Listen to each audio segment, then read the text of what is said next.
nggak bakalan kecewa kalau bersandar kepada Allah. Itu nggak bakalan. Bahkan kita bisa bilang mustahil. Mustahil seseorang itu kecewa gara-gara berpegang, bersandar, menyerahkan dirinya kepada Allah. Itu mustahil. Bukan seperti itu sunnatullah. Karena siapapun yang berserah diri kepada Allah, maka dia telah berpegang kepada tali yang paling kokoh. Wa man yuslim wajhahu ila Allah, wa man yuslim wajhahu ila Allah wa huwa muhsin faqad istamsaka bil urwatil wuthqa wa ila Allahi aqibatul umur.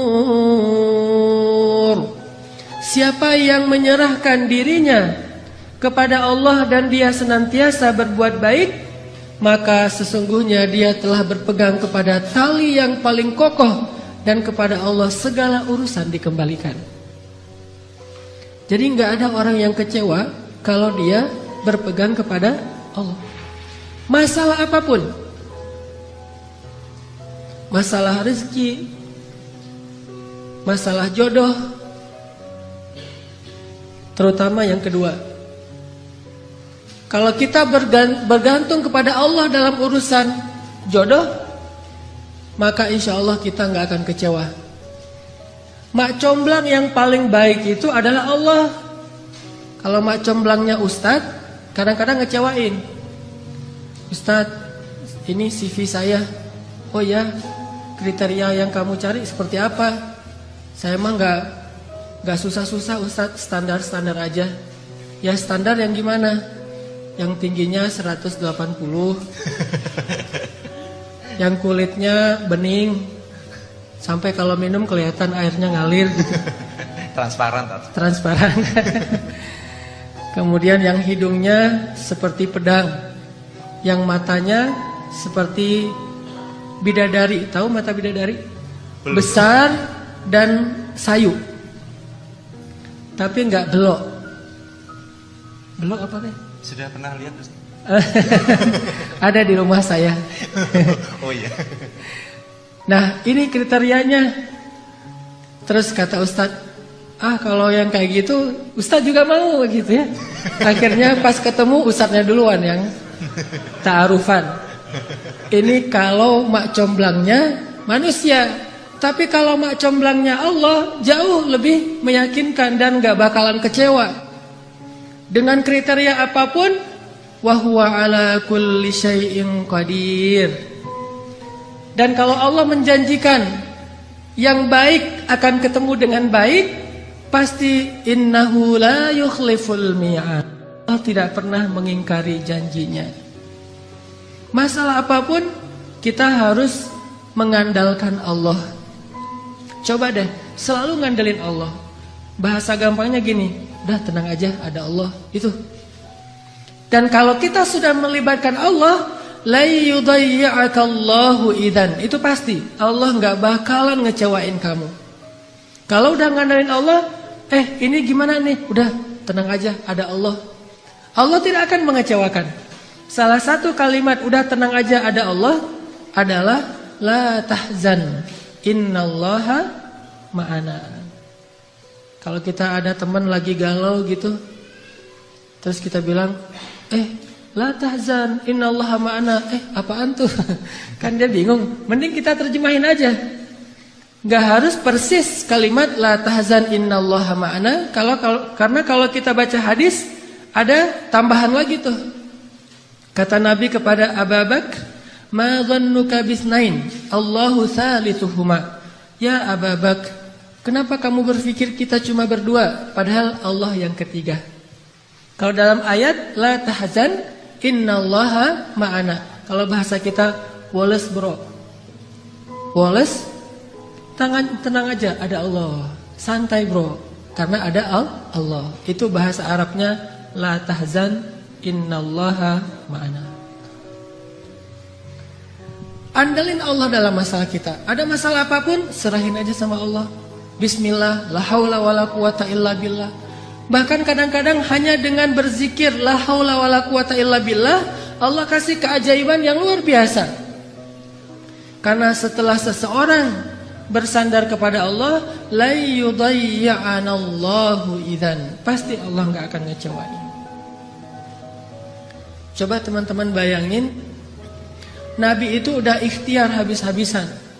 Ketika beliau mau hijrah ke Madinah, beliau tidak langsung menuju ke arah Madinah, tetapi malah menuju ke arah yang berlawanan dengan kota Madinah untuk menghindari pengejaran dari orang-orang kafir Quraisy. Yang kemudian beliau menginap beberapa malam di dalam Gua Thur. Sebetulnya kalau mau disebut lebih pantas bukan gua, tetapi lubang, karena kecil sekali. Dan kemudian beliau meminta tolong kepada keluarga Abu Bakar untuk membawakan makanan setiap hari, yang waktu itu dibawa oleh Asma bintu Abi Bakr yang sedang hamil 7 bulan. Naik turun gunung untuk bawa makanan kepada Rasulullah. Kemudian anak laki-laki Abu Bakar menghilangkan jejak dan mencari berita. Ikhtiar yang udah maksimal. Tapi qadarullah, ketahuan juga. Ada pembaca jejak yang tahu ternyata Muhammad bukan menuju ke arah kota Madinah, tetapi berlawanan. Sehingga mereka mengejar Rasulullah sampai di mulut gua. Di sini ada pelajaran, gimana pun hebatnya ikhtiar kita, selalu ada celah untuk bisa gagal. Walaupun tetap kita harus berikhtiar, tetapi tidak akan pernah sempurna dengan hanya ikhtiar logika kita. Akhirnya musuh berada tepat di mulut gua, yang kemudian kalau ada sebuah riwayat hadis, walaupun sebagian ulama mengatakan ini riwayat yang kurang kuat, bahwa ada laba-laba membuat sarang di mulut gua, sehingga orang-orang berpikir gak mungkin manusia masuk tanpa merusak sarang laba-laba. Ada lagi hadis yang mengatakan ada merpati yang membuat sarangnya juga di mulut gua, gak mungkin orang masuk tanpa merusak sarang merpati, dan seterusnya. Tetapi di atas semua itu, Allah Subhanahu wa ta'ala lah yang menjadikan pandangan mereka tidak mengarah kepada Rasulullah sallallahu alaihi wasallam dan Abu Bakar. Ketika mereka berada tepat di mulut gua, kalau mereka mau ngelihat ke bawah sedikit saja melongo, itu sudah kelihatan Rasulullah dengan Abu Bakar. Tetapi Allah palingkan wajah mereka. Mereka melihat ke seluruh penjuru kecuali ke bawah kaki mereka. Sampai Abu Bakar udah khawatir sekali. Kalau bahasa kita mungkin udah galau berat nih. Kemudian Abu Bakar mengatakan, ya Rasulullah, kalau mereka ngelihat ke bawah nih pasti kita ketahuan. Abu Bakar tidak takut kepada mereka. Abu Bakar khawatir terhadap keselamatan kekasih beliau, yaitu Rasulullah. Bukan Abu Bakar yang penakut, apalagi Rasulullah. Hanya khawatir terhadap Rasulullah. Jangan-jangan kan kalau ketahuan Rasulullah akan disakiti. Dan Abu Bakar gak rela banget Rasulullah ada yang menyakitinya. Sehingga Abu Bakar galau berat, khawatir sekali. Dan dengan tenang Nabi mengatakan, ma dhannuka bisnaini ya Abu Bakar, kenapa kamu pikir kita hanya berdua? Allahu thalithuhuma, la tahzan, innallaha ma'ana. Dengan kalimat itu, akhirnya musuh tidak melihat ke arah mereka, dan Allah berikan keselamatan bagi mereka. Ini kalau kita bersandar kepada Allah. Setelah selesai Rasulullah dan Abu Bakar menginap beberapa malam di Gua Thur, lalu melanjutkan perjalanan ke kota Madinah, ternyata pengejaran terhadap Rasulullah itu belum selesai, belum berhenti. Muncullah seorang pembaca jejak baru, namanya Suraqah bin Malik. Masih kafir, dan dia mengejar hadiah 100 ekor onta dari Abu Jahal kalau dia dapat membawa pulang Muhammad hidup atau mati. 100 ekor onta. Teman-teman tahu harga 1 ekor onta? 1 ekor unta itu kalau unta yang dipakai berdagang, bukan unta yang dipakai nyembelih. Kalau yang dipakai nyembelih paling 40 juta, 50 juta. Kalau yang dipakai untuk perjalanan berdagang, 1 ekornya itu 300 juta. 1 ekor untanya 300 juta. Jadi puluhan miliar. Sehingga orang Arab di Saudi, di Irak, di Emirat dengan menjual 2 ekor unta atau 3 ekor unta, mereka bisa beli Alphard. Jadi biasa bagi mereka. Jual 10 ekor onta, beli Ferrari. Kalau kita nabung sampai meninggal, akhirnya jadi warisan, ditabung lagi nggak dapat. jual kambing, jual sapi, jual segala macam. Karena onta itu harganya mahal, apalagi onta merah bisa sampai 700 juta. Kalau yang di Dubai itu sering diperlombakan, itu onta-onta yang berkualitas, itu satu ekornya bisa di atas 1 miliar. Kuda aja bisa sampai 3 miliar ya. Makanya Abu Jahal menawarkan, siapa yang bisa membawa pulang Muhammad hidup atau mati, saya kasih 100 ekor onta yang terbaik. Akhirnya Suraqah bin Malik semangat mencari Rasulullah SAW.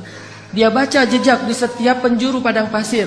Karena dia berpengalaman membaca jejak, dia lihat langit, dia lihat pasir yang terbang gara-gara ada orang yang berjalan cepat di padang pasir. Dia lihat merpati, dia lihat alam. Akhirnya dia menemukan Nabi SAW dengan Abu Bakar. Ketemu. Begitu sudah dekat, kemudian tiba-tiba dengan takdir Allah, Allah memperlihatkan kekuasaannya. Kuda yang ditunggangi oleh Suraqah terperosok dan jatuh. Kemudian Suraqah bangkit, naik lagi ke atas kudanya, dan kudanya tidak mau berjalan. Kuda itu seperti melawan sehingga Suraqah jatuh sampai 3 kali. Allah ala kulli syai'in qadir. Serahin sama Allah. Akhirnya Suraqah berjalan kaki, nggak menyerah. Kudanya nggak mau jalan, dia nggak pundung, dia nggak menyerah. Akhirnya dia jalan kaki. Dia kejar Rasulullah dengan berjalan kaki. Setelah mendekat kepada Rasulullah, tiba-tiba Rasulullah mengatakan, ya Suraqah, bagaimana pendapat kamu kalau kamu memakai pakaian khusus Raja Persia? Kata dia, pakaian Raja Persia? Ya, kata Rasulullah. Mau, kata Suraqah. Kata Rasulullah, kalau begitu halaulah orang-orang yang ingin mengejar kami. Kelak kamu akan memakai pakaian Persia, Raja Persia. Sehingga akhirnya Allah Subhanahu wa taala membolak-balikan hati manusia. Yang tadi marah kepada Rasulullah, benci kepada Rasulullah, ingin mengambil keuntungan dari menangkap Rasulullah, Allah balikkan hatinya tiba-tiba menjadi pendukung Rasulullah SAW. Walaupun belum beriman, tapi dia mendukung Rasulullah. Dia lupa dengan 100 ekor onta. Coba bayangkan secara logis, 100 ekor unta itu sudah jelas. Yang menawarkannya Abu Jahal, orang paling kaya di Mekah. Sedangkan pakaian Persia yang nawarinya seorang laki-laki yang bahkan dari kampung halamannya aja terusir. Dan bagaimana dia akan berikan jubahnya Raja Persia kecuali dengan cara menaklukkan negeri Persia. Dan bagaimana dia akan menaklukkan Persia sedangkan di rumahnya aja, di kampungnya aja dia dalam keadaan lemah dan terusir. Ini kan gak logis. Kok bisa Suraqah percaya sama Muhammad yang dalam keadaan terusir, memberi janji yang aneh, tapi dia meninggalkan janji-janji Abu Jahal 100 ekor unta yang paling realistis. Ini kebesaran Allah Subhanahu wa taala. Dan ini juga sebagai bukti Rasulullah itu benar-benar al-amin, as-sadiqul masduq, orang yang selalu dipercaya bahkan oleh musuhnya. Suraqah lebih percaya kepada Nabi walaupun Nabi terusir dengan janji yang aneh itu daripada kepada Abu Jahal yang realistis. Sehingga akhirnya Allah menyelamatkan Rasulullah dan Abu Bakar sampai di Madinah. Selang beberapa tahun setelah Nabi SAW wafat, pada masa kekhalifahan Umar bin Khattab, akhirnya Islam berhasil membebaskan Persia dan menaklukkan kerajaan-kerajaan yang zalim di sana. Lalu salah satu ghanimah harta yang dibawa dalam peperangan itu adalah jubahnya Raja Persia, dibawa ke Madinah. Ketika jubah Raja Persia sampai di Madinah, diserahkan kepada Umar. Umar teringat dengan janji Nabi, sehingga Umar bertanya, Aina Suraqah? Di mana Suraqah bin Malik? Ternyata Suraqah sudah masuk Islam. Kemudian dia datang, saya ya Amirul Mukminin, saya Suraqah, udah tua dia. Kata Umar, ya Suraqah, masih ingat dengan janji Rasulullah kepadamu? Suraqah bingung, janji yang mana? Dia udah lupa dengan janji Nabi. Kemudian kata Umar, sesungguhnya dulu Nabi pernah berjanji akan memakaikan kepadamu pakaian Raja Persia. Oh ya, saya masih ingat waktu itu Nabi berjanji demikian. Maka wahai Suraqah, pujilah Allah, sesungguhnya Allah telah mengabulkan janji-janji itu. Dan inilah pakaian Raja Persia, pakailah.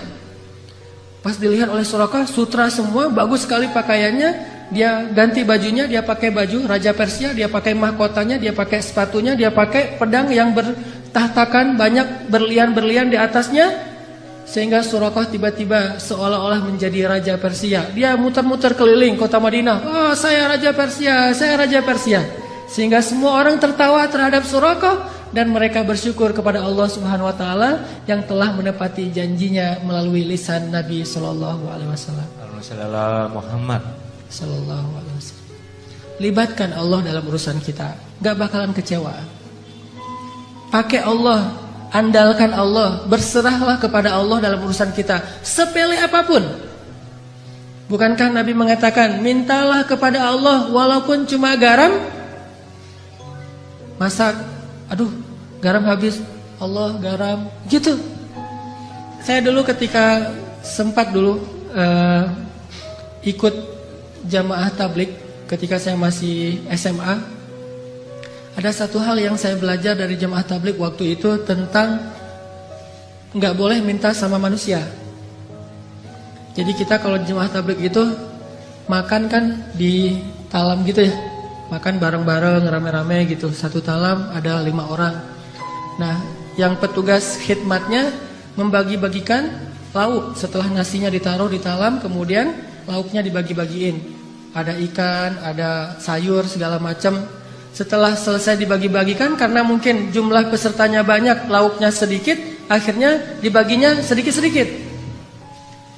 Pas kita lagi makan, ikannya habis, maka kalau pengen minta tambahan ikan, nggak boleh minta kepada petugas, mintanya ke Allah. Jadi itu SOP di jemaah tabligh yang dulu saya pernah ngalamin. Kalau ada masalah mintanya ke Allah. Jadi kalau kita kurang lauk, Allah, ikan ya Allah. Akhirnya dia dengar, oh ikan datang, Masya Allah, Allah datangkan ikan gitu. Walaupun agak lucu, tetapi sebetulnya ini mengajari tentang berharap kepada Allah. Memang lucu sih awalnya, tapi lama-lama benar-benar kerasa di hati. Begitu kurang sedikit, Allah, ini sayurnya kurang sedikit ya Allah, maaf ya Allah. Akhirnya datang sayur, Masya Allah, Alhamdulillah gitu. Sampai ada teman yang lagi masak, dan dia emang chef yang udah hijrah, kemudian ikut kayak jamaah tabligh gitu. Masakannya enak. Teman-teman yang lain nanya, ini cara masaknya gimana kok enak banget? Oh gampang masaknya. Gimana? Siapkan sayur segala macam, udah gitu masukkan ke dalam air. Setelah itu beri garam sedikit, kemudian minta kepada Allah, ya Allah kasih enak ya Allah. Nanti Allah kasih enak. Ternyata tipsnya adalah minta kepada Allah. Walaupun dia mungkin punya bumbu rahasia, tapi dia nggak mau bicara tentang asbab. Dia mau bicara tentang hakikat. Minta sama Allah buat enak. Sehingga Nabi mengatakan, mintalah kepada Allah walaupun cuma garam. Mintalah kepada Allah walaupun cuma garam. Bercermin habis mandi, aduh ya Allah jerawat, gimana ya biar ini hilang. Minta sama Allah jerawat, minta ke Allah untuk dihilangkan. Siapa ada sahabat yang penyakit kulit terus minta kepada Allah dihilangkan? Tabi'in maksudnya. Uwais Al-Qarani yang menggendong ibunya kemana-mana. Dia punya penyakit kulit di seluruh tubuhnya, terus dia berdoa, ya Allah hilangkan penyakit kulit saya, sembuhkan saya, kecuali sebagian kecil saja di bagian pusar. Jadi ada syarat buat dia dalam berdoa, hilangkan semuanya kecuali sebagian di perut. Kenapa? Supaya kalau saya lihat bekas sakit di perut ini, saya teringat dengan nikmat bahwa Engkaulah yang menyembuhkan. Tiba-tiba sembuh semuanya kecuali di bagian perut. Sehingga Nabi berkata, sesungguhnya sebaik-baik tabi'in adalah Uwais Al-Qarni. Padahal Nabi nggak pernah ketemu Uwais, tapi tahu namanya dan memberi berita tentang dia. Ini mungkin satu-satunya tabi'in yang disebut namanya oleh Nabi. Nggak ketemu tapi kenal. Mukjizat. Sebaik khairut tabi'in Uwais Al-Qarni. Sebaik-baik tabi'in Uwais Al-Qarni. Kalau kalian sempat temuilah dia, ciri-cirinya dia punya bekas penyakit kulit di perutnya. Dia orang yang tidak dikenal di negerinya. Dan mintalah doa dari dia. Sesungguhnya doa Uwais tidak ditolak oleh Allah Subhanahu wa taala. Jadi masalah sepele apapun minta sama Allah. Makanya dalam Islam kita mengenal doa sehari-hari. Mau keluar, bismillahirrahmanirrahim, 'alallah, la haula wala quwata illa billah. Tambah dengan doa syafa. Mau makan, bismikallahumma amutu wa ahya. Ya, salah. Jadi tidur gitu. Mau tidur ada doanya. Bahkan kalau Nabi baca doa tidur aja panjang banget tuh. Allahumma alja'tu dhahri ilaik wa fawattu amri ilaik, dan seterusnya dan seterusnya. Amantu bi kitabikal ladzi anzalt wa bi rasulikal ladzi arsalt bismikallahumma amutu wa ahya. Mungkin kalau kita nggak hafal, ya udah bismillahirrahmanirrahim aja gitu. Standar lah ya. Kemana-mana bismillahirrahmanirrahim, la haula wala quwata illa billah. Pokoknya ada masalah apapun libatin Allah. Kalau bahasa sosial media, jangan lupa nge-tag Allah. Jangan lupa nge-mention Allah. Gimana? Nge-tag Allah sama nge-mention Allah. Teman-teman pernah nggak diundang makan sama atau diajak makan sama temennya, ditraktirin makan, udah gitu foto-foto karena ternyata tempat makannya itu cozy, instable, layak untuk di selfie-in gitu. Wah, ini tempat makannya cozy banget nih, selfie yuk, selfie gitu ya. Udah selesai selfie, udah gitu kita posting. Selfie-nya sama siapa? Bareng dengan teman yang nraktirin kita. Setelah selesai selfie kita posting. Etis nggak kalau kita posting tapi kita nggak nge-tag orang yang mentraktir kita? Nggak etis ya? Pasti kita di captionnya tuh nulis, alhamdulillah hari ini makan enak di tempat yang cozy banget. Makasih ya buat siapa gitu kan? Yang udah nraktirin saya, kan gitu nge-tagnya. Begitu juga ketika kita menikmati rezeki dari Allah, agak kurang etis kita makan enak tapi Allah nggak di-tag gitu. Cara nge-tag Allah, bismillahirrahmanirrahim. Allahumma barik lana fima razaqtana. Alhamdulillahilladzi at'amana hadza wa razaqnahu min ghairi haulin minna wala quwwah. Kita nge-tag Allah, ini nikmat dari Allah, ini nikmat dari Allah. Itu baru etis. Kita ngeposting banyak nikmat tapi Allahnya nggak di-tag. Ke manusia aja nggak enak, apalagi kepada Allah. Kalau nge-mention Allah, ada sesuatu yang indah, masya Allah, subhanallah, Allahu Akbar dan segala macam. Jadi setiap kali ngelihat sesuatu yang keren, kita mention. Kayak kita lagi ngelihat sesuatu yang viral di sosial media, akhirnya karena ini bagus banget videonya, inspiring, lucu, kece gitu, akhirnya kita mention ke teman kita, lihat yang ini, di mention @fulan, gitu kan ya. Maka setiap kali kita ngelihat sesuatu dari ciptaan Allah yang kece, yang keren, yang luar biasa, harusnya kita mention Allah, masya Allah. Jadi kalimatnya tuh seolah-olah masya Allah, subhanallah, alhamdulillah, aja terus. Karena kita ingin menghargai Allah. Ini artinya melibatkan Allah. Siapa yang melibatkan Allah dalam urusannya, maka Allah akan tambahkan kebaikan dan keberkahan. Fadhkuruni azkurkum. Ana inda dhanni abdi bi. Ingat aku ingat kalian, dan aku tergantung prasangka hambaku kepadaku. Coba teman-teman perhatikan ayat yang tadi kita baca di Al-Qasas, kisah Ibu Musa. Ini salah satu contoh orang gak bakalan kecewa kalau ngandelin Allah. Jadi ceritanya Fir'aun itu bikin peraturan, keputusan presiden, bahwa kalau Bani Israel melahirkan bayi laki-laki bakal dibunuh. Sejak ketahuan bayi laki-laki lahir, langsung diambil sama prajurit. Ada yang dibunuh di tempat dengan digorok, ada yang dibakar hidup-hidup, ada yang dibenamkan dalam pasir, ada yang dihanyutkan ke sungai. Bahkan yang lebih menyakitkan lagi, ada yang dijadikan sebagai makanan hewan-hewan peliharaan Fir'aun di istana. Harimau, singa, bayi-bayi Bani Israel. Yuzabbihuna abna'akum wa yastahyuna nisa'akum. Mereka membunuh bayi-bayi laki-laki kalian dan memperbudak perempuan-perempuan kalian. Dan itu ayatnya banyak sekali. Sampai setelah sekian tahun bayi laki-laki Bani Israel terbunuh terus, akhirnya Bani Israel ini kekurangan laki-laki. Karena kekurangan laki-laki yang bekerja di kuli-kuli bangunan segala macam sudah berkurang. Budak-budak sudah berkurang, yang kuat-kuat sudah nggak ada. Akhirnya Firaun mengubah kebijakannya. Karena dia juga takut kehilangan budak. Orang Kipti itu nggak mau kerja. Orang Mesir asli namanya Kipti. Bahasa Inggrisnya Egyptian. Tetapi Islam tidak mengenal Egyptian, hanya mengenal Misri. Makanya udkhulu Misra aminin. Masuklah Mesir, bukan masuklah Egypt. Kalau dalam Al-Quran, Mesir itu tidak disebut Egypt. Kenapa orang Inggris nyebutnya Egypt? Karena ingin menghilangkan sejarah Islam dan mengambil sejarah Fir'aun. bahwa yang tinggal di sana itu suku Kipti atau Egyptian. Orang Egyptian ini, orang Kipti ini malas bekerja, terbiasa santai gitu. Sehingga kalau ada masalah mereka tidak bisa ngandelin diri mereka sendiri, selalu mengandalkan Bani Israel. Akhirnya Fir'aun mengubah kebijakannya, yang tadi semua bayi dibunuh, sekarang kebijakannya berubah.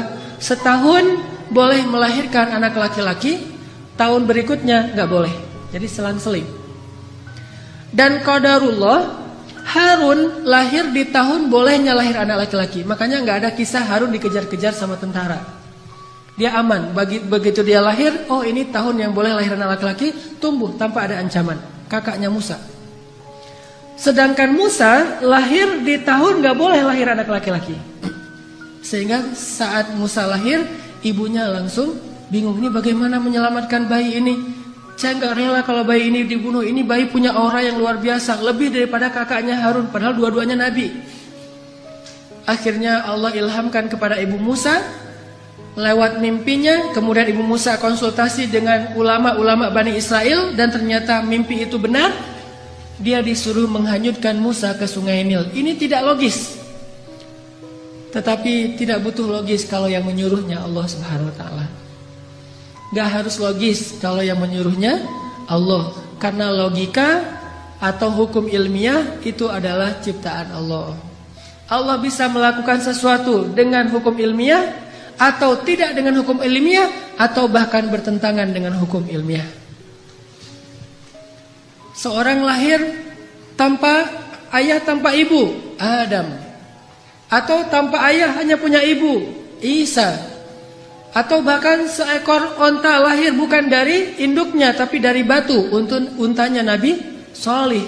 Allah bisa melakukan sesuatu sesuai dengan hukum ilmiah, bertentangan dengan hukum ilmiah, atau tidak seperti hukum ilmiah. La haula wala quwata illa billah. Sehingga akhirnya setelah diyakinkan oleh banyak ulama, banyak kiai-kiai Bani Israel, Bu, hanyutkan bayinya ke sungai Nil, serahkan sama Allah, udah biarin aja Allah yang ngurus. Tapi nanti kalau hanyut gimana? Nanti kalau dimakan kuda Nil gimana? Nanti kalau sampai ke Sudan, kan Nil itu panjang ya, melintasi dua negara, Mesir dan Sudan. Tapi kemudian diingatkan lagi, Allah tidak akan mengecewakan. Bukankah Allah mengatakan, kami pasti akan mengembalikannya kepadamu, wahai ibu Musa? Maka la tahzani, jangan khawatir wahai ibu Musa. Udah gak usah khawatir. La takhafi wa la tahzani, jangan takut, jangan sedih. Jadi kalau kita udah benar-benar bersandar sama Allah, hilang rasa takut yang berlebihan, galau yang berlebihan itu hilang. Jadi orangnya santai, udah tenang aja, ada Allah. Akhirnya ibu Musa menghanyutkan bayinya ke sungai Nil dengan sebuah tabut kayak keranjang gitu. Dan Allah punya skenario yang sangat unik. Yang tadi dihanyutkan ke sungai Nil, menghindar dari Fir'aun, ternyata justru Allah membelokkan keranjang itu masuk ke sebuah selokan yang membawanya ke arus tempat pemandian keluarga Fir'aun. Jadi dihindarkan dari Fir'aun, malah didatangkan kepada Fir'aun. Ini unik skenario Allah. Makanya gak harus logis untuk taat. Taat aja, ntar Allah memberikan kita pemahaman. Logika manusia butuh waktu untuk memahami maksud Allah. Al-Quran aja dibuktikan secara ilmiah kadang-kadang setelah 1000 tahun. Marajal bahraini yaltaqiyan bainahuma barzakhul la yabghiyan. Mungkin para sahabat dulu bingung, mana ada dua laut yang bertemu tapi tidak bercampur. Apakah gara-gara belum bisa difahami, belum logis lantas dibantah?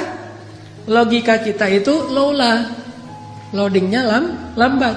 Butuh waktu 1000 tahun hanya untuk membuktikan kebenaran satu ayat. Coba kalau belum terbukti kita nggak beriman, butuh 1000 tahun. Usia kita cuma 60 tahun. Maka katakan saja sami'na wa ata'na, serahin sama Allah.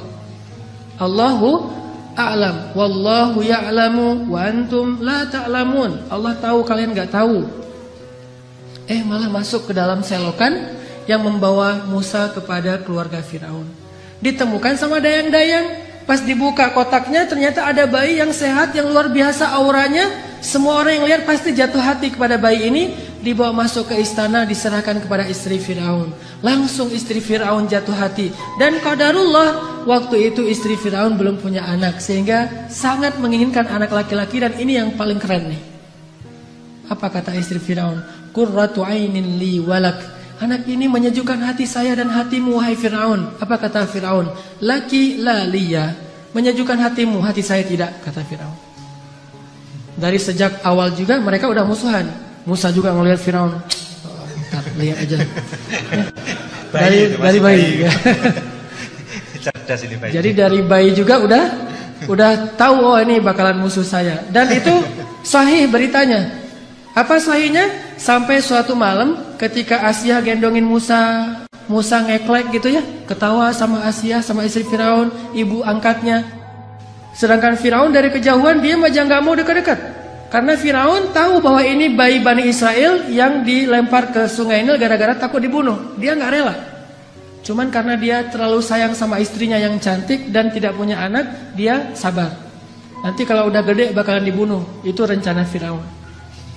Sehingga akhirnya Asia bilang pada Firaun, ya Azizi, itu panggilan Firaun dari istrinya. Wahai suamiku tercinta, ya Azizi, coba kamu gendong bayi ini, dia lucu loh. Kamu selama ini mungkin belum pernah coba aja, coba gitu. Diantarkan kepada Firaun. Kata Firaun, moh gitu ya. Bahasa Arabnya moh. Enggak gitu. Enggak, kamu coba aja.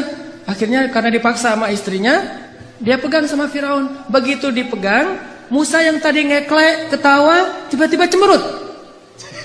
Tadi ini orang wajah Firaun gitu kan, musuh saya. Langsung berubah wajahnya Musa, sehingga Firaun nanya kepada Asia, ya Asia ini kenapa dia tiba-tiba kok cemberut sama saya? Kata Asia, mungkin kalian belum terlalu dekat. Coba kamu dekap lagi, kan ini baru pertama digendong. Oh gitu, didekapin. Pas udah didekapin agak dekat ke wajahnya Firaun, Musa mengambil janggut Firaun, ditarik sampai copot janggutnya tercabut janggutnya Firaun. Orang zaman dulu raja-raja kan janggut Firaun tuh panjang yang terbentuk gitu kan ya, yang kayak kotak gitu. Itu ditarik sama Musa, banyak dari janggut-janggut Firaun itu sampai tercabut, rontok dan mengeluarkan darah, sehingga Musa dilempar oleh Firaun karena Firaun marah kepada Musa. Dari kecil juga mereka udah musuhan. Dan Musa itu dari kecil juga lebih daripada Hercules, udah punya kekuatan. Nabi paling kuat tuh Musa. Pas dilempar, akhirnya Asia sedih mengambil bayinya, didekap, Musa nangis seperti bayi biasanya. Firaun mengatakan, besok akan saya bunuh nih bayi. Ternyata dia benar nih, seperti dalam mimpi saya. Anak ini yang sepertinya akan mengganggu kekuasaan saya. Besok harus saya bunuh. Kata Asia, jangan, dia kekasih saya, jangan segala macam. Sekarang Firaun sudah murka. Akhirnya diumumkanlah ke seantero Mesir bahwa besok dia akan membakar hidup-hidup seorang bayi Bani Israel di depan orang banyak sebagai pelajaran. Terkumpullah orang di lapangan besar di depan istana. Pada subuh hari itu Allah memberi ilham kepada Asia sebuah ide. Begini cara Allah menolong hambanya. Ketika mau dibunuh oleh Firaun, Asia bilang gini, wahai Azizi, saya ingin sebelum engkau menyakiti anak ini, kita buktikan dulu kejadian semalam itu murni karena memang dia sadar atau karena dia nggak ngerti, anak kecil. Kalau dia nggak ngerti, maafkanlah dia, namanya juga anak kecil. Tapi kalau dia sadar karena memang dia seperti mimpimu, maka silahkan kamu bunuh. Gimana cara ngebuktiinnya? Kata Asia, letakkan bayi ini di tengah. Terus di sebelahnya ada bara api, sebelah lagi ada roti dan madu. Bayi ini sudah bisa merangkak. Kalau dia menuju kepada bara api dan memakan bara api itu, berarti dia bayi yang nggak tahu apa-apa. Maafkanlah dia. Tapi kalau dia menuju ke madu dan roti, berarti dia bayi yang sudah mengerti. Silahkan kamu bunuh dia. Ini mengambil resiko. Dan ini hanya satu-satunya cara terakhir untuk menyelamatkan Musa. Karena difikir oleh Firaun logis juga, ya sudah. Kita coba taruh Musa di tengah, bara api di sebelahnya, kemudian roti di sebelahnya. Musa bangkit dari duduknya, tiba-tiba menuju kepada bara api, diambil dengan tangannya, dimakan oleh Musa. Lalu dia menangis. Sejak saat itu cacatlah lidah Musa. Baru sembuh pas nanti mau berdakwah dan berdoa, Rabbi syrah li sadri wa yassir li amri wahlul 'uqdatam min lisani. Ya Allah, sembuhkanlah kekeluhan di lidah saya. Itu keluh gara-gara waktu bayi makan bara api. Tapi gara-gara makan bara api, akhirnya Firaun sadar, nih bayi emang gak ngerti apa-apa. Salah dia kalau menarik janggut saya tuh karena emang dia gak ngerti. Akhirnya dibebaskan dan Musa bisa tinggal dan selamat. Begitu cara Allah menyelamatkan. Kita balik lagi ke adegan tadi. Ditemukan oleh Asia. Hari pertama ditemukan, Musa nangis di istana karena haus. Udah dari sejak tadi belum minum ASI. Karena haus, akhirnya istana membuat semacam audisi menyusui. Jadi kalau di kita ada audisi Got Talent dalam segala macam, ini Got Talent menyusui. Hadiahnya berkeping-keping uang emas. Siapa yang bisa menyusui bayi istana akan diberikan harta yang sangat banyak. Sehingga banyak ibu-ibu yang ikut audisi, pengen mendapatkan golden ticket. Ngantri ini, wah, selfie-selfian gitu di depan istana Firaun. Wah, ikut audisi gitu ya. Datang menyusui, gagal yang satu, gagal aja terus. Kalau dalam bahasa sekarang, kalau aku sih yes, nggak tahu Mas Anang gitu ya. Gagal aja, nggak ada yang lulus audisi. Ternyata di baris terakhir dari antrian itu ada mbaknya Musa yang nggak disebutkan namanya. Jadi keluarga Musa ini ada 3 orang soleh, kakaknya Harun, kemudian mbaknya yang nggak disebutkan namanya, kemudian Musa. Ini 3-tiganya anak-anak yang soleh-soleha. Mbaknya Musa tadi ditugaskan oleh ibunya mencari berita tentang adiknya, tentang bayi Musa. Mbaknya ikut antrian, padahal masih ABG, tapi pengen nyusuin, kan ini agak aneh nih.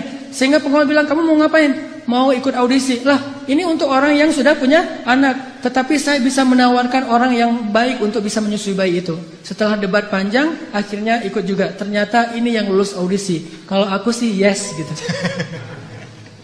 Apa kata dia kepada keluarga Firaun? Maukah kalian saya tunjukkan keluarga yang bisa menyusui dan berlaku baik kepada anak ini? Kata Asia, ya sudah bawa mereka ke sini. Kalau mereka bisa, nanti saya kasih hadiah yang banyak. Pulang langsung si mbaknya Musa lari ke rumah, mak gitu. Apa itu adek lagi nangis minta susu. Terus kenapa? Nggak ada yang bisa menyusui dia. Mungkin mak yang bisa menyusui dia. Akhirnya ibunya datang. Begitu didekap oleh ibunya, namanya juga ibu sendiri, langsung saya sih yes. Akhirnya ibunya lulus audisi. Ngelihat Musa diam di tangan ibunya, akhirnya Asia pun jatuh hati kepada keluarga itu dan mengatakan, hadiah untuk kalian adalah emas dengan sangat banyak, berkilo-kilogram emas. Bukan hanya itu, mulai sekarang tinggallah di istana. Sehingga akhirnya ibunya Musa tinggal di istana, ayahnya Musa tinggal di istana, mbaknya Musa tinggal di istana, kemudian masnya Musa tinggal di istana, Musa juga semuanya tinggal di istana, dirawat dan dibiayai oleh negara, oleh istana, oleh kerajaan, dan mereka mendapatkan gaji yang sangat besar. Siapa yang ikut cara Allah pasti beruntung. Bayangin kalau dulu ibu Musa nggak percaya dengan perintah Allah, masa sih dihanyutin ke sungai Nil segala macam? Mungkin selamanya mereka jadi buronan, pindah-pindah dari satu negeri karena takut dikejar oleh tentara Firaun, dan selamanya miskin. Tapi karena dia ikut cara Allah, wa may yattaqillaha yaj'al lahu makhraja wa yarzuqhu min haitsu la yahtasib wa may yattaqillaha yaj'al lahu min amrihi yusra. Siapa yang bertakwa atau taat kepada Allah, Allah kasih jalan keluar. Siapa yang taat kepada Allah, Allah kasih rezeki yang tidak terduga-duga. Siapa yang taat kepada Allah, Allah mudahkan setiap urusannya. Keep the faith, as-siqah billah, percaya deh sama Allah. Nggak ada modal Ustadz, pengen nikah, ada Allah. Sehingga pas datang ngelamar, ada apa dek? Ini pak, saya mau melamar putri bapak. Emang adik punya modal apa? Allah. Wah, itu berat tuh. Nolaknya juga berat. Waduh, ini pakai bau-bau Allah lagi gitu kan ya? Ya sih Allah, cuman yang kelihatan apa kan? Allah nggak kelihatan gitu ya. Ya walaupun nggak kelihatan, Allah lebih pasti pak. Wa huwa ala kulli syai'in qadir. Bapak hafal surat Al-Muluk, jadi ceramah gitu. Jadi oh ternyata adik ini ustadz ya. Ya udah deh kalau ustadz gitu. Hafal Al-Quran, hafal surat apa? Al-Fatihah, Al-Ikhlas gitu. Oh ya udah itu aja maharnya. Lulus kan? Gara-gara mengandalkan Allah. Kalau perlu hafal beberapa ayat jitu masalah itu. Kalau mereka fuqara, asa ayyughniyahumullah. Pak, Allah berfirman. Langsung datang-datang Allah berfirman. Belum ngutarain ini. Assalamualaikum, waalaikumsalam. Monggo, silakan duduk. Ada apa? Apa yang bisa saya bantu? Ini Pak, saya hanya ingin sharing ayat. Awalnya langsung pakai ayat. Allah berfirman, kalau mereka fakir, Allah yang akan memberikan mereka kecukupan. Oh iya, benar, saya tahu ayat itu. Terus Rasulullah bersabda, kalau datang seorang laki-laki yang baik akhlaknya melamar putri kalian, jangan ditolak. Wah, udah pakai Allah, pakai Rasul, susah ini. Pengalaman. Kalau ngandelin Allah itu selalu berhasil. Makanya saya tuh pernah dulu awal-awal saya belajar mobil, dulu saya suka ngebut-ngebut di jalan. Jadi bawa mobil dengan gaya motor. Kalau gaya motor kan selap-selip tuh. Bawa mobil kan nggak bisa gitu. Tapi karena saya emang senangnya ngebut, nggak sabaran. Di jalan saya ngebut, tiba-tiba di gang di Bandung itu ada tentara naik motor keluar dari gang, saya tabrak sampai dia terjungkir jauh beberapa meter dan motornya itu ringsek. Alhamdulillah orangnya luka, nggak meninggal maksudnya, luka.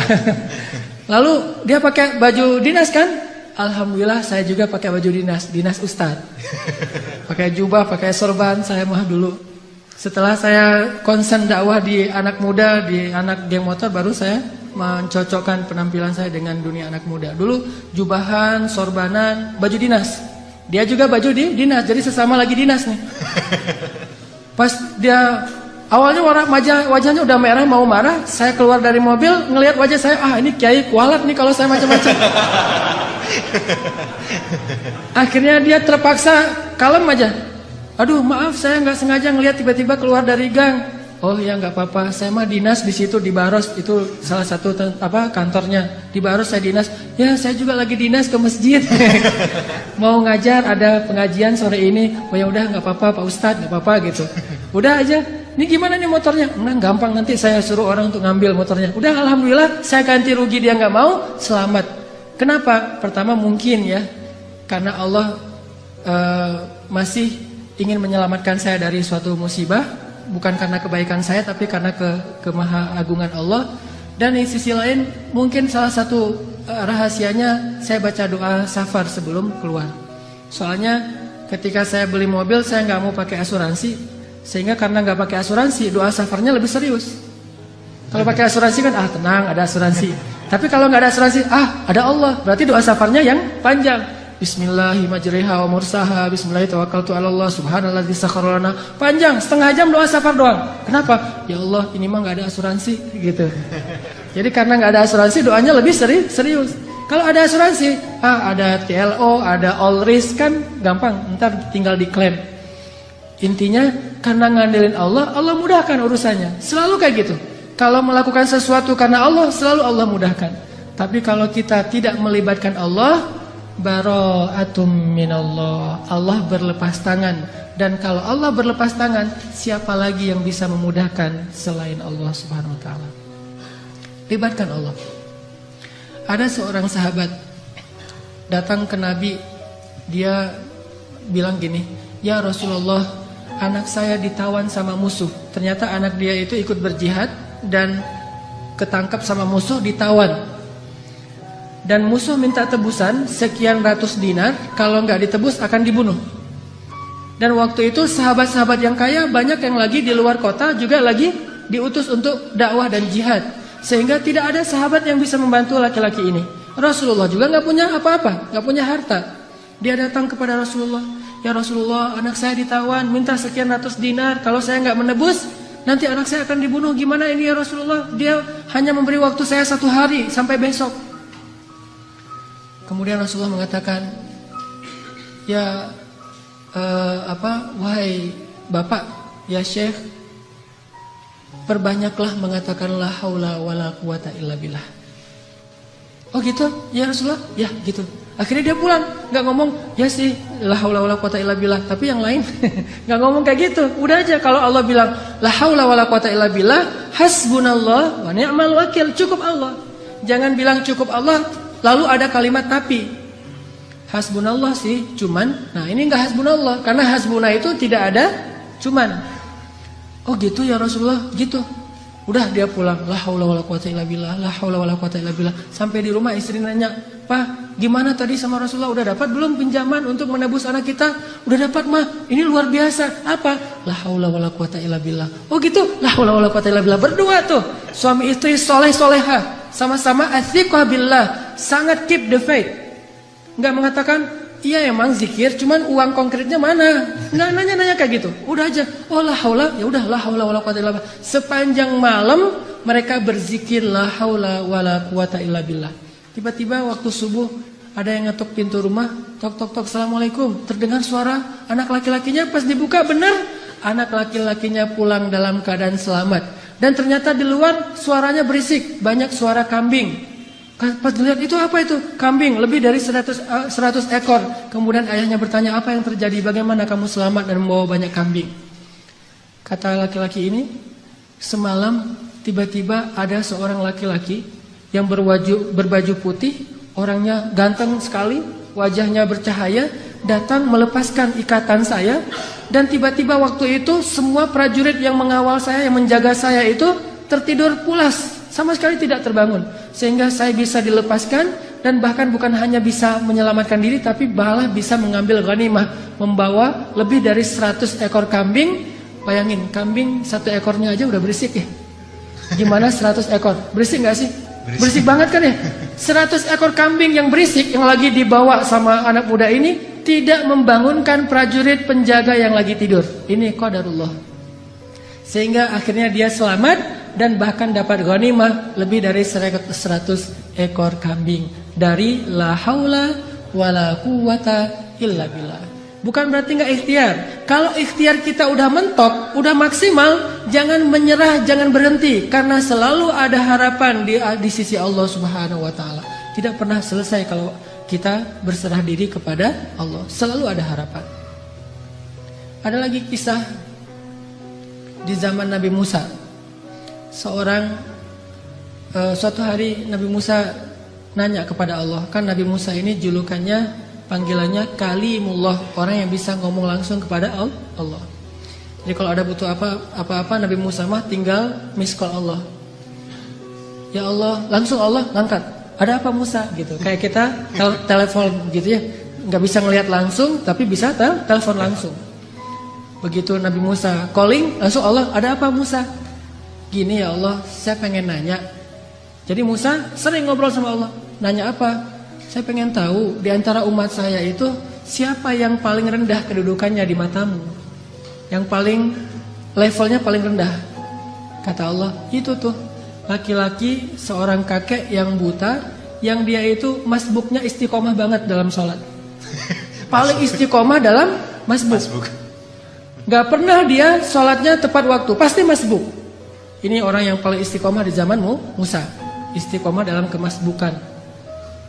Asal ada sholat, dia pasti paling belakang, datangnya menjelang salam.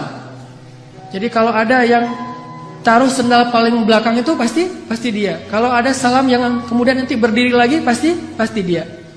Orang yang selalu masbuk, orang tua buta.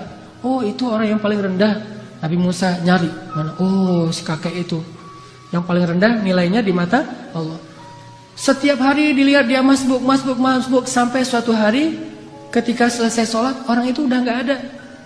Nabi Musa telepon Allah, Musa ada apa? Itu si kakek kemana? Kok nggak datang?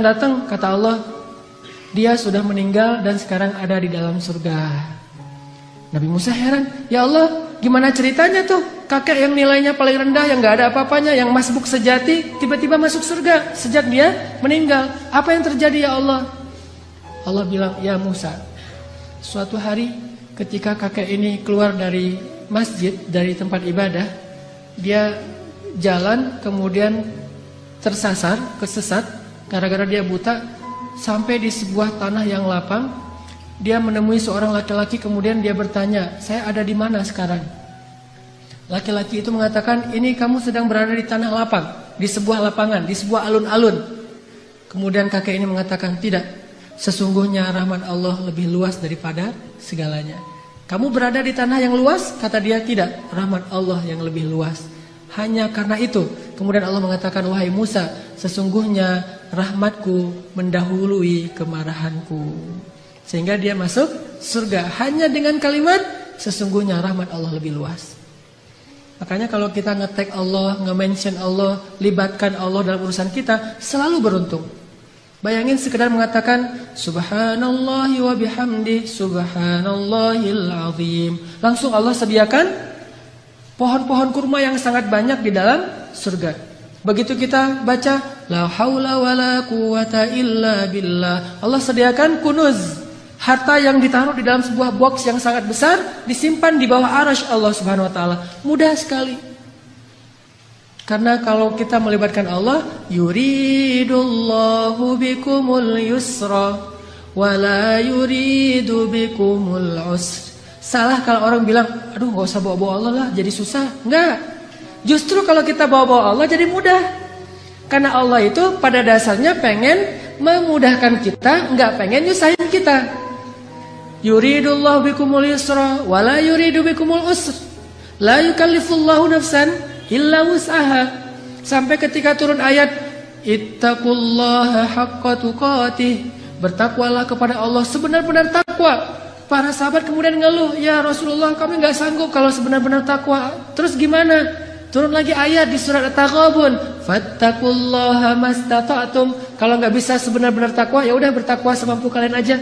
Coba lihat, Allah memudahkan urusan hambanya. Sehingga kalau kita melibatkan Allah, maka insya Allah Allah akan memudahkan urusan kita. Kisah lagi, mungkin ada 2 atau 3 kisah lagi, bukti bahwa kalau kita melibatkan Allah itu mudah. Ada seorang nenek di zaman Nabi Musa, sudah menikah sekian puluh tahun belum dikaruniai anak. Datang kepada Nabi Musa, ya Nabi Allah, ada apa nek? Saya mau minta tolong. Ya, saya itu udah nikah sekian tahun tapi belum dikaruniai anak. Sedangkan engkau bisa bicara langsung dengan Allah. Boleh enggak saya minta tolong? Minta dong ke Allah, ya Allah beri saya 1 orang anak saja. Oh baik nek, nggih gitu kata Nabi Musa. Telepon, ya Allah.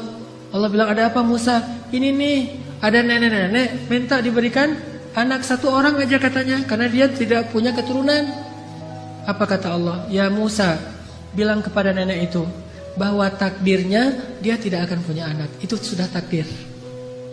Kemudian Nabi Musa bilang, nek sabar ya. Kata Allah, oh ya udah ada jawaban dari Allah. Udah ada, gimana jawabannya? Takdir nenek mah gak akan punya anak. Oh gitu, ya sudah, assalamualaikum, waalaikumsalam, pulang. Sepanjang jalan sampai di rumah dia mengatakan, ya Rahim, ya Rahim, memang takdir saya tidak akan punya anak, tetapi engkau maha Rahim, beri saya anak ya Rahim. Jadi dia ngeyel gitu, terus saja minta sama Allah dengan bahasa yang lembut, ya Rahim, ya Rahim.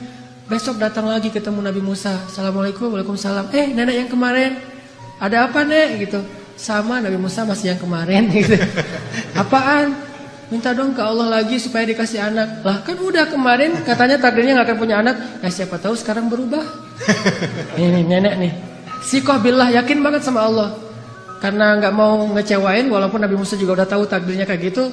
Ya udah, Nabi Musa telepon lagi, ya Allah ini si nenek yang kemarin. Oh ya Musa, jawab aja kayak kemarin. Bahwa dia gak akan punya anak. Nek, saya bilang juga apa? Takdirnya nenek gak akan punya anak. Udah bersabar aja. Oh gitu ya, ya udah, assalamualaikum, waalaikumsalam, ya Rahim, ya Rahim. Terus aja gitu. Datang lagi nenek yang sama, nek sama jawabannya, belum ngomong juga udah dikasih tahu aja jawaban. Tapi kata nenek, coba minta lagi, mudah-mudahan Allah udah mau ngasih sekarang. Ya Allah, nenek yang kemarin datang lagi, wahai Musa, takdirnya nggak akan punya anak. Nek memang udah takdirnya kayak gitu, sabar aja. Gimana tuh caranya nek? Udah takdir Allah nggak akan bisa dirubah. Oh gitu, ya Rahim, ya Rahim, pulang terus. Setelah sekian lama gak datang-datang. Setelah beberapa bulan akhirnya dia datang bawa bayi.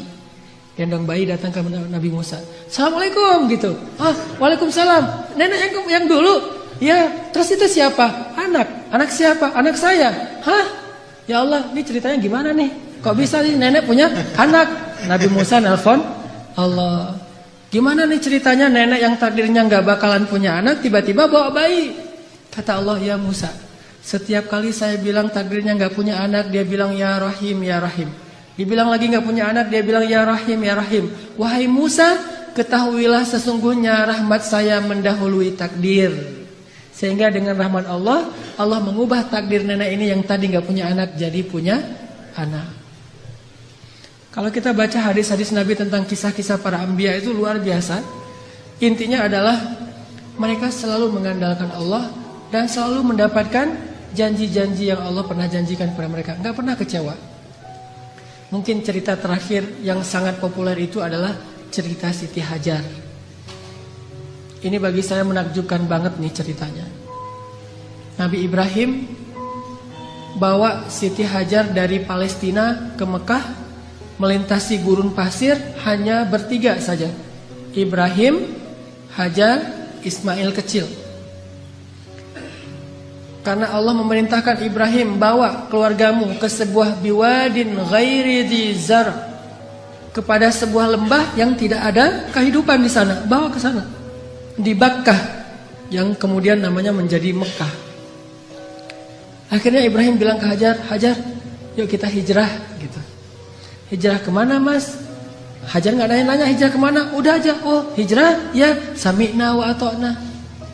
Dibawa gitu jalan kaki melintasi padang pasir, berhenti sebentar di rest area, makan minum seadanya, lanjut lagi. Nggak pernah nanya, mas ini kemana sih kok nggak sampai-sampai? Nggak pernah Hajar nanya kayak gitu.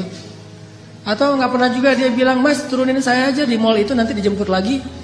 Nggak ngomong nurunin di mall mana, di rest area mana, di masjid mana, ntar kalau udah beres urusannya baru jemput lagi. Nggak, sami'na wa ta'na. Ini istri soleha banget, ikut aja gimana kata suami. Sampai udah di lembah yang tandus, baru Ibrahim mengatakan, ya Hajar, disinilah tempat yang dijanjikan. Tinggallah kita di sini. Ya siap, sami'na wa ta'na. Tinggal bikin tenda kecil untuk bayinya. Hari kedua setelah tinggal di situ, baru Ibrahim bilang, ya Hajar, saya akan kembali ke Palestina. Tinggallah kalian di sini. Baru setelah sekian lama Hajar diam, kali ini Hajar udah gak kuat untuk diam. Baru dia nanya, ya Ibrahim, engkau tinggalkan kami di sini bersama seorang bayi dan tidak ada siapa-siapa, bahkan air dan kehidupan pun tidak ada di sini. Wahai Ibrahim, bagaimana engkau akan tinggalkan kami? Ibrahim gak tega untuk menjawab. Akhirnya Ibrahim pergi aja tanpa berbicara. Karena Ibrahim pergi, akhirnya Hajar mengganti pertanyaannya.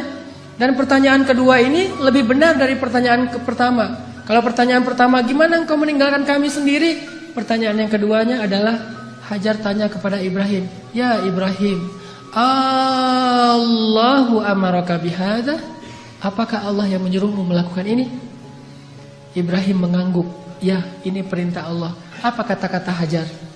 La yudayyi'anallahu idzan. Kalau begitu pergilah wahai suamiku, Allah tidak akan mengecewakan kami. Ini namanya keep the faith. Kalau udah libatin Allah, berubah semuanya.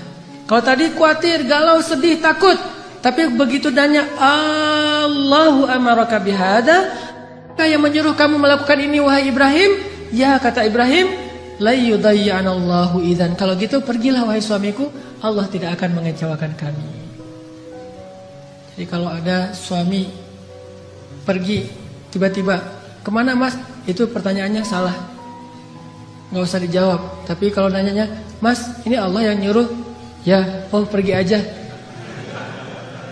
Nggak apa-apa juga sebulan, setahun, Allah tidak akan mengecewakan kami. Kemana ternyata? Ikut taklim, ikut mungkin ada itikaf di mana. Kalau Allah yang nyuruh, maka istri akan tenang. Tapi kalau bukan Allah yang nyuruh, ini kenapa mas kok pergi? Allah yang nyuruh, bukan tuntutan sosial media.